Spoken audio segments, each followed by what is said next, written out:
आदि में वचन था, और वचन परमेश्वर के साथ था, और वचन परमेश्वर था। यही आदि में परमेश्वर के साथ था।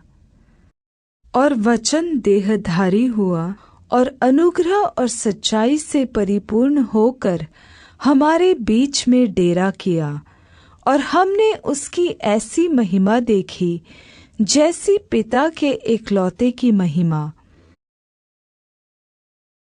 यीशु ने उससे कहा, मुझे मत छू, क्योंकि मैं अब तक पिता के पास ऊपर नहीं गया, परंतु मेरे भाइयों के पास जाकर उनसे कह दे कि मैं अपने पिता और तुम्हारे पिता और अपने परमेश्वर और तुम्हारे परमेश्वर के पास ऊपर जाता हूँ।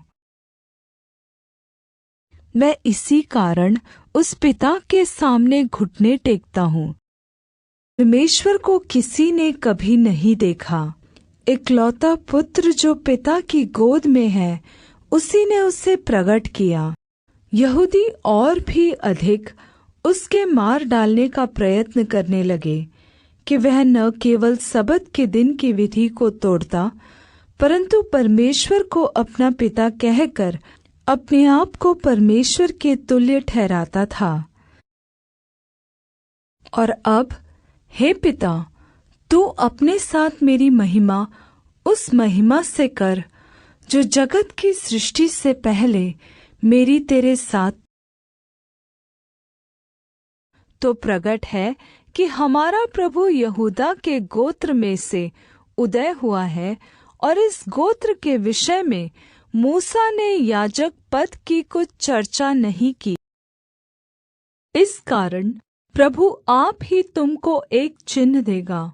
सुनो, एक कुमारी गर्भवती होगी और पुत्र जनेगी, और उसका नाम इम्मानुएल रखेगी।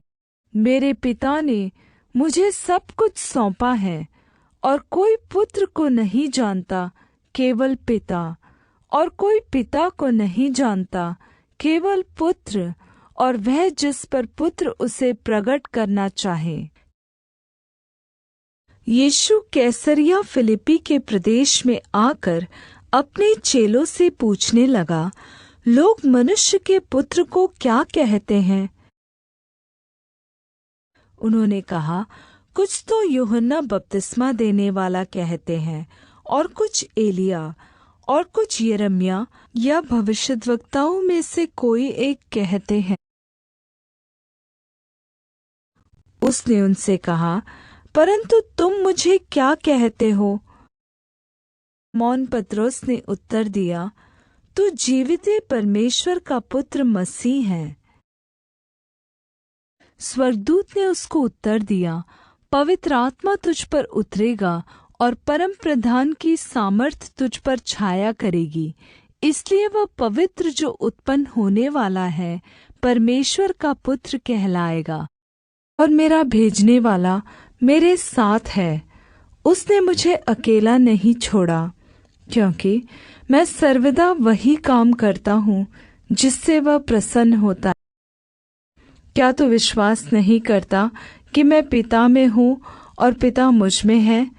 ये बातें जो मैं तुमसे कहता हूँ अपनी ओर से नहीं कहता, परंतु पिता मुझ में रहकर अपने काम करता है।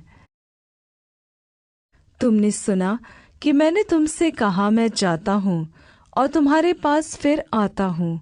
यदि तुम मुझसे प्रेम रखते तो इस बात से आनंदित होते कि मैं पिता के पास जाता हूँ, क्योंकि पिता मुझसे बड़ा है, और मैंने कि वे सब एक हो, जैसा तू हे पिता मुझ में है और मैं तुझ में हूँ, वैसे ही वे भी हम में हो, इसलिए कि जगत विश्वास करे कि तू ही ने मुझे भेजा।